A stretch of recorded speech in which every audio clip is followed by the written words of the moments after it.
इस मूवी में हमें गौतम सिटी में रहने वाले बैटमैन और उसके विलन जोकर की कहानी दिखाई गई है। मूवी के स्टार्ट में हम बॉम्ब से भरे हुए एक प्लेन को देखते हैं जिसको दो पायलट ट्रांसपोर्टेशन के लिए लेकर जा रहे थे, पर तभी वहाँ पर जोकर और उसकी टीम पूरे प्लेन को हाईजैक कर लेती है और साथ ही पूरे गौतम सिटी पर भी अपने अटैक को स्टार्ट कर देते हैं। जब ये सब बातें गौतम सिटी के कमिश्नर को पता चलती हैं तो वो बैटमैन को सिग्नल भेजने की कोशिश करते हैं, मगर उन लोगों ने उसको भी खराब कर दिया था और बैटमैन की गैर मौजूदगी में वो आहिस्ता आहिस्ता पूरे सिटी पर अपना कब्जा करने लगते हैं। जोकर कमिश्नर से कहता है कि उसने मेन सिटी में बॉम्ब को लगवा दिया है और अगर वो इस सिटी को सरेंडर नहीं करते तो वो गौतम सिटी को पूरी तरह से डिस्ट्रॉय कर देगा। इसके बाद पूरे सिटी में डर का माहौल बन जाता है, पर तभी हम वहाँ पर देखते हैं बैटमैन लड़की के रूप में होता है। बैटमैन को देखकर जोकर की सारी टीम चौंक जाती है। बैटमैन अपनी फाइटिंग स्किल से वहाँ पर सबको हरा देता है और अब जोकर की टीम वहाँ से भागने लगती है। जोकर भी अपने आप को हारता देख वहाँ से भागने की कोशिश करता है,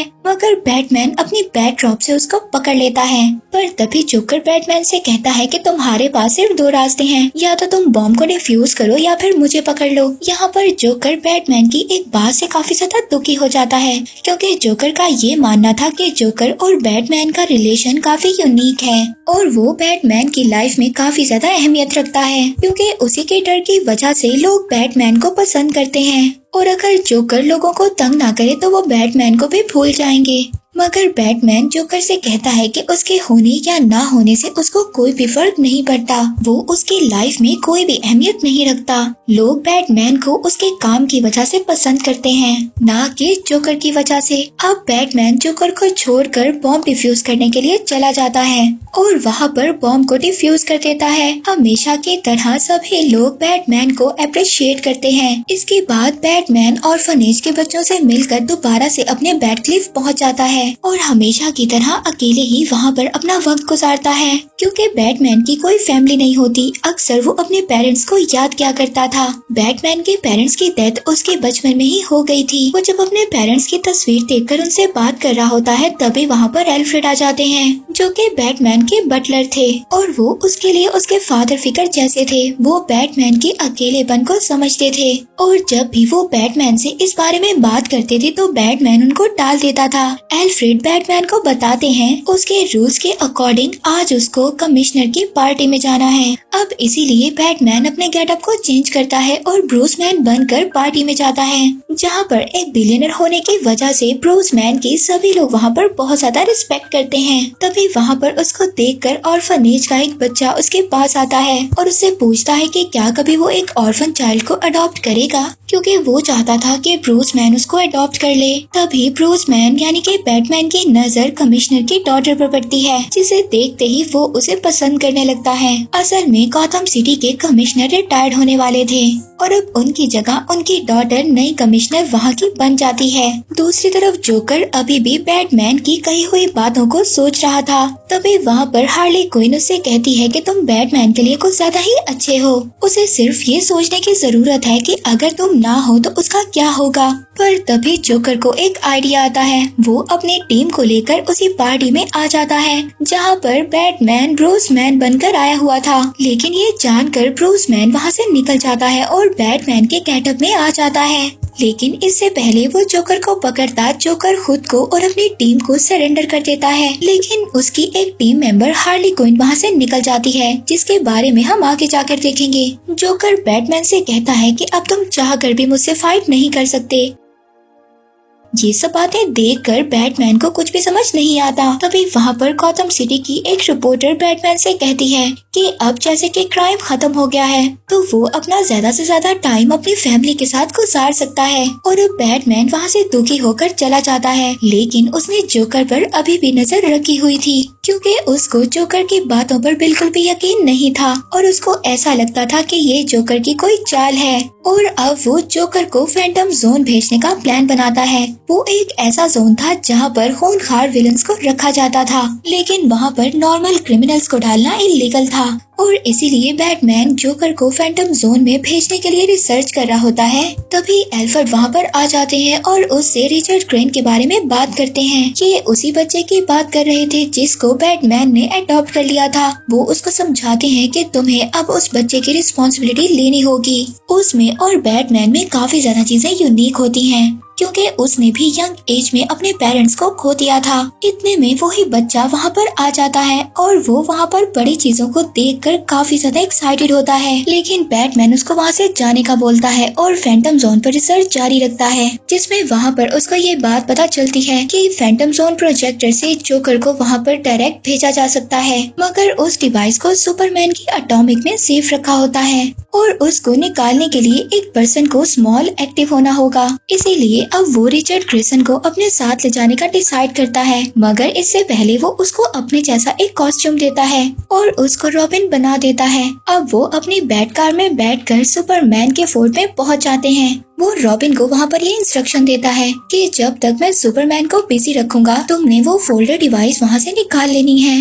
अब रॉबिन ऐसा ही करता है। बैटमैन सुपरमैन के फोर्ट में जब जाता है कि जस्टिस लीग के सभी मेंबर्स बैटमैन के बगैर ही पार्टी कर रहे थे। बैटमैन जब इस सब के बारे में उनसे पूछता है तो वो बहाने बनाने लगते हैं, मगर बैटमैन यहाँ पर इन सब बातों को इग्नोर करता है। मगर क्योंकि उसका मकसद तो सिर्फ प्रोजेक्टर को हासिल करना था, वहाँ पर रॉबिन उस प्रोजेक्टर को निकालने में कामयाब भी हो जाता है। अब वो दोनों उस प्रोजेक्टर को निकालने में कामयाब हो जाते हैं और वहाँ से चले जाते हैं और चुपके से अर्थमस आइलैंड में पहुँच जाते हैं जहाँ पर जोकर को रखा गया था। पर वहीं पर उन्हें कमिश्नर की बेटी मिल जाती है, जहाँ पर वो उसी प्रोजेक्टर को देख लेती है और उसे देखकर वो ये समझती है कि बैटमैन इसे लेकर कुछ गड़बड़ करने वाला है। ये देखकर वो प्रोजेक्टर बैटमैन से वापस मांगती है, लेकिन बैटमैन और रॉबिन भागते हुए जोकर के सेल में पहुंच जाते हैं और अब बैटमैन प्रोजेक्टर का यूज कर जोकर को फैंटम जोन में भेज देता है।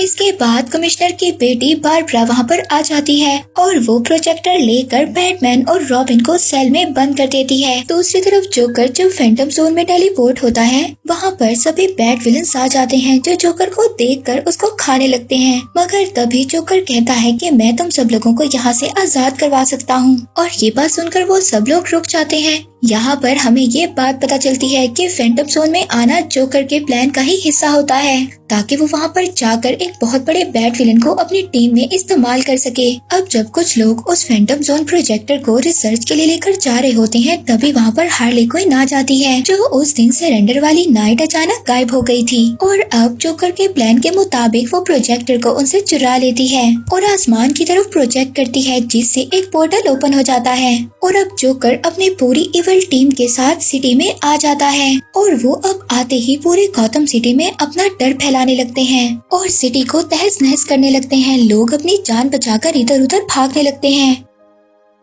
इसके बाद जोकर अपनी टीम के साथ बैठ के पहुंचता है, जिसे देखकर एल्फ्रेड वहां से निकल जाते हैं और सीधा अर्थमस आइलैंड पहुंचते हैं, जहां पर बारबरा बैटमैन को ये सोचकर छोड़ देती है कि अभी सब लोगों को बैटमैन की जरूरत है और अब सब लोग एक टीम बनाकर वहां से निकल जाते हैं और मेन आइलैंड की तरफ चले जाते हैं, जहाँ पर रास्ते में जोकर की टीम उन पर लगातार अटैक कर रही थी, मगर उसकी वजह से भी वो हर बार को उसके स्किप कर देते हैं। लेकिन आखिर में फ्लेमिंग नाइट से टकराकर वो लोग नीचे गिर जाते हैं। इसके बाद अचानक से बैटमैन का माइंड चेंज हो जाता है। अब वो अकेले ही जोकर से फाइट करने का डिसाइड करता है। दरअसल बैटमैन को ये डर था कि वो उन लोगों को अपनी फैमिली की तरह खो ना दे, इसीलिए वो उन लोगों को लॉक कर देता है और जाने का ऑर्डर देता है। वो तीनों बैटमैन को साथ जाने की बहुत ज्यादा रिक्वेस्ट करते हैं, मगर बैटमैन का ये फैसला आखिरी था। अब बैटमैन मेन आइलैंड पर पहुंच जाता है, जहां पर उसको जोकर मिलता है। जब जोकर को ये बात पता चलती है कि बैटमैन का बिहेवियर अभी भी सेम है, तो वो उससे वहां पर गुस्सा हो जाता है और बैटमैन को फैंटम जोन भेज देता है और आइलैंड से एक्सप्लोसिव ले लेता है ताकि वो मेन सिटी को उड़ा सके। वहीं पर बैटमैन जब फैंटम जोन में पहुंचता है तो वहां पर वो स्क्रीन पर देखता है कि बारबरा, रॉबिन और बाकी लोग जोकर से फाइट करने के लिए उसके पास आ गए हैं। पर जब वो अपने लोगों को खतरे में देखता है तो वहाँ के गेट कीपर से जाने की रिक्वेस्ट करता है और उससे वादा करता है कि अगले 24 घंटों में वो सभी सुपर विलन्स को दोबारा से फैंटम जोन में ले आएगा। अब गेटकीपर फिलिप्स राजी हो जाती है। बैटमैन अब दोबारा से मेन आइलैंड पहुंच जाता है। वहां जाते ही सबसे पहले वो उन लोगों को अपनी फीलिंग्स बताता है कि वो उनकी कितनी ज्यादा केयर करता है और वो उन लोगों को अपने से दूर जाने नहीं देना चाहता, जिसके बारे में बैटमैन ने आज तक उन लोगों को नहीं बताया था। ये सुनकर तीनों बहुत ज्यादा खुश हो जाते हैं। इसके बाद वो सभी मिलकर एक टीम बन जाते हैं। अब वहाँ पर जोकर के पुराने साथी भी आ जाते हैं। जोकर जिन्हें भूल गया था नई टीम के आने की वजह से, इसीलिए वो सभी लोग जोकर से बदला लेने के लिए बैटमैन को ज्वाइन कर लेते हैं और सभी साथ मिलकर जोकर की टीम को डिफीट करने के लिए आगे बढ़ते हैं। वो दोबारा से सभी लोगों को फैंटम जोन भेजने की कोशिश करते हैं, मगर वो लोग तो उन पर अटैक कर देते हैं। वहाँ पर बैटमैन रॉबिन को अपनी फाइटिंग स्किल्स के बारे में भी बताता है। वहीं पर बारबरा लॉर्ड वैम्पायर से प्रोजेक्टर वापस ले लेती है। इसके बाद सभी को एक एक कर फैंटम जोन में भेज देते हैं। तभी जो बॉम्ब जोकर ने प्लांट किया होता है वो एक्सप्लोड हो जाता है, जिससे गौतम सिटी 2 हिस्सों में बंटने लगता है। अब वो लोग सभी चेन होकर ये प्लान करते हैं, मगर जोकर अभी भी अदर साइड था, जो गौतम सिटी को बर्बाद कर देना चाहता था। अब यहीं पर बैटमैन को अपनी बातों का एहसास होता है